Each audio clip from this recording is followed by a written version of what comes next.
The God of Thunder has been spending the past few years going on space adventures with the Guardians of the Galaxy. His adventures are put on hold when Gore the God Butcher threatens him and the people of Asgard. To stop Gore, Thor teams up with his ex-girlfriend, Jane Foster, who is now given the powers of Thor through his ex-hammer, Mjolnir. This is Thor, Love and Thunder.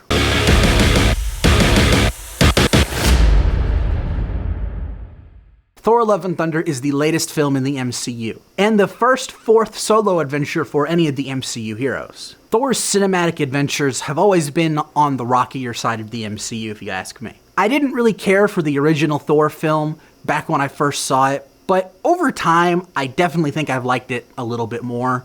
However, Thor the Dark World will always be at the bottom of my MCU tier list.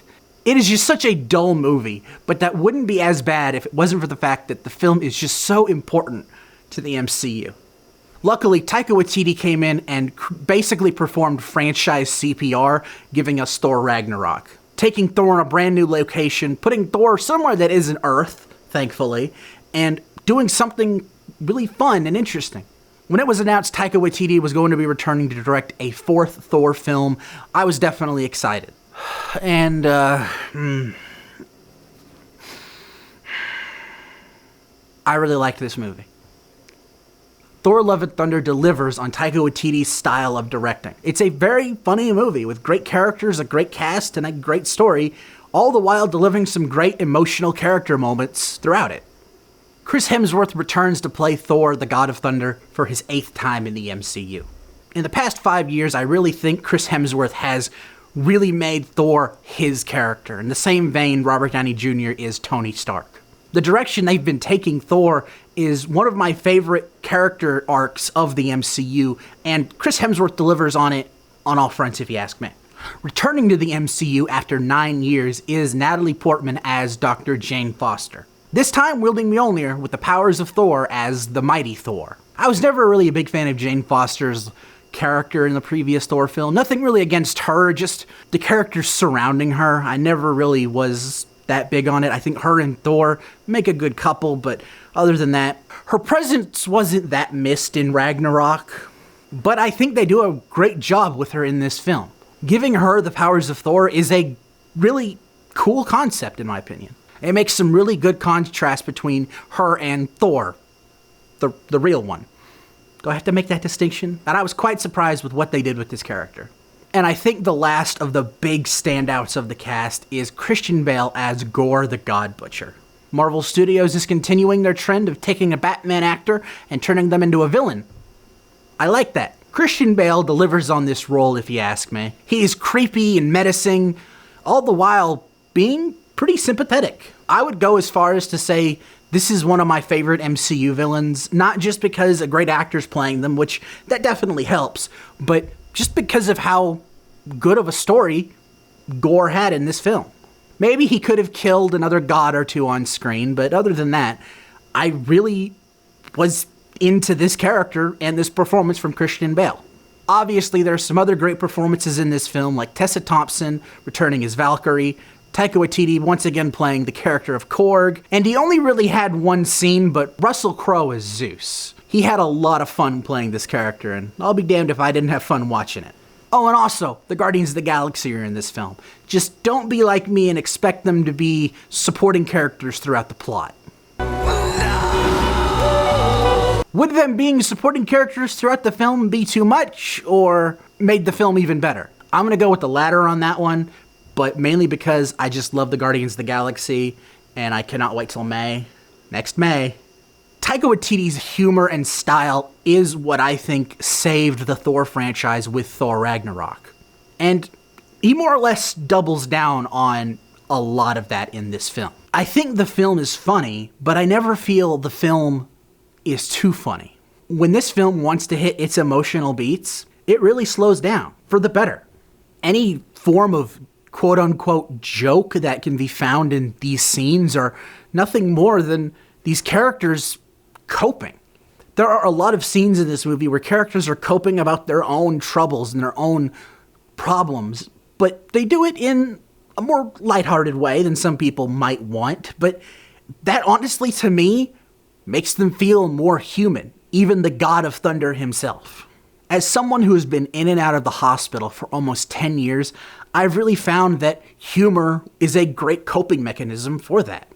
And I just can't help but see what the characters in the film do as exactly what I do. If that ruins the movie for you, well, I doubt I'm going to be able to change your opinion. However, I would recommend just looking at some of these scenes in a different light. See where their humor is really coming from and how it's really being delivered. There's not a scene like in Thor Ragnarok where Korg was like, "The damage is not too bad. We can rebuild. It will be a safe haven for..." Now it's gone. I don't feel like there is anything like that in this movie. The humor and the drama know when they need to happen, and they stay very well apart from one another. Visually, this film can be hit or miss. There are some really cool scenes in this film visually, and some really awesome action scenes. There is one scene that is completely in black and white, and I thought it was the coolest thing, probably the coolest I've ever seen a superhero film look in black and white.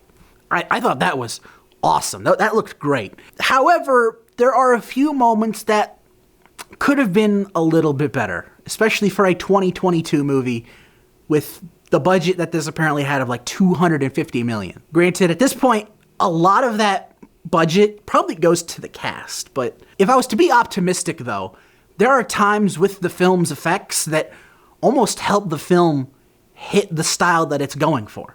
And that style being one of those cheesy 80s action sci-fi films that you've seen, like Flash Gordon, for example. I don't want to excuse the effects, but if that was what they were going for, I gotta say I liked it. Even down to the film's soundtrack, it was very Flash Gordon-y.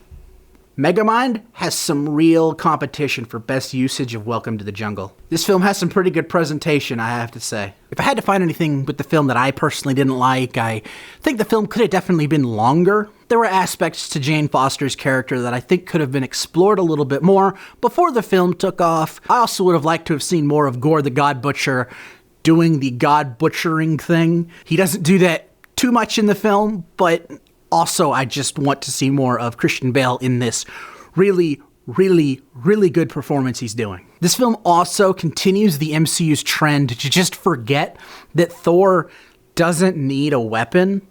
This was something that they just kind of sidelined back in Infinity War. It's a bit weird to me, but luckily Thor's weapons are at least cool. Personally, I didn't find the goats very funny. I think Thor having goats pilot a ship for him, that's pretty freaking awesome. However, the screaming just kind of got on my nerves. It's not 2013 anymore. But other than those few nitpicks, I really enjoyed this movie. I can definitely say this is my favorite Thor film. I love the characters, I love the cast, it's visually stunning for the most part, and is a really emotional film, on top of being a very funny film. It's a film I really enjoyed and can highly recommend.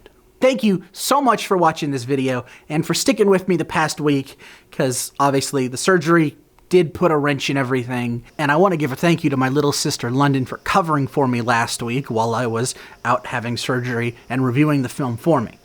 Her review is a lot shorter, so maybe you should go ahead and go give it a watch. I'm glad to finally get this review out, even if my opinion's not the popular opinion about this movie. I tell you, I've been sitting at home, just doomed scrolling Twitter the past week, seeing all the negative reactions. I was thinking, oh man, this movie must be terrible. Look at me now. It's the same thing with Doctor Strange and the Multiverse of Madness. Like, this movie's great. I don't know what people are talking about. Am I so out of touch? No, it's the children who are wrong. These are my last Jedi, I suppose. If you enjoyed this review, please consider hitting that like button. And if you want to see more, hit that subscribe button and ring that bell to be notified when my next review drops. Until next time, I'm Quint Dunaway, hoping you will keep it cinematic.